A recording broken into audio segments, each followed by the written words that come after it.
Los Angeles. Raymond Red Reddington's life has taken a turn for the worse on the Blacklist, and James Spader says both he and his character are delighted. As the NBC drama opened its fifth season September 27, the once high-flying Red, his lucrative criminal network in shreds, is reduced to living in a motor lodge and spending his leisure time there poolside. And how's this for mundane? He's wearing a baseball cap. The cap is nothing compared to the bathing suit, Spader said, dryly, of the character whose good life perks included a private jet and sharply tailored suits usually topped by a fedora, wool or straw. But the lawless mastermind is down, not out, as he adjusts to his new circumstances and engineers a comeback. Red always greeted life with a great gusto, for good or ill. So I think that's how he's living life right now, Spader said. In a series that revels in changing up the action and the outcome, Red's fall from power has opened up more opportunity for fun, he said. That's a welcome shift from last season, dominated by dark events including the death of Mr. Kaplan. Susan Blomert, a loyalist who betrayed Red and put in motion the unraveling of his unsavory empire. It also settled the question of FBI agent Elizabeth Keene's Megan Boone paternity. No spoilers here, even dated ones, a key plot driver for 4 seasons.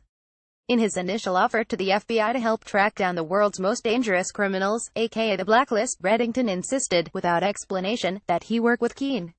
Spader was equally mum about new season specifics, and NBC kept episodes under wraps, but a promotional clip includes a scene in which Red and Keene, so often at angry odds, take a light-hearted dance spin poolside. There are, of course, also car chases and bullets flying. Sardonic humor has been a constant in the Blacklist, despite the parade of brutal killings committed by Red, his hirelings and enemies. It works because of Spader's finesse at creating the hate him, love him Reddington shades of the heroic anti-heroes he's so skillfully crafted before. Among recent examples, W.N. Bilbo, President Abraham Lincoln's wheeler-dealer for congressional anti-slavery votes in the 2012 film Lincoln, and, in Spader's last extended series run before Blacklist, the brilliant but flawed lawyer Alan Shore on 5 seasons of Boston Legal. An element of danger often colored Spader's youthful handsomeness. See the film Secretary, for one, and maturity has only made him more adroit at leavening ruthlessness with charm. The intelligence he brings on screen also is a constant in his conversation.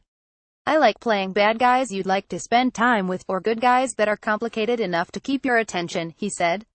The veteran actor, who's an executive producer on Blacklist, gives a thumbnail analysis of the 2 dramas and why he thinks his current vehicle has more miles left.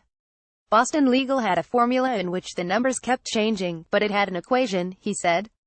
And while it had a volume of material, it wasn't particularly difficult to film, although you have to figure out a way to make a courtroom entertaining. But this show has never had an equation. Episode to episode, the tone is very different. Even within an episode the tone can change jarringly, he said. But he's protective of the Blacklist and his character. When I see something that I feel is inappropriate or not right for him, I certainly speak up, he said. But I tend to speak up about everything and anything.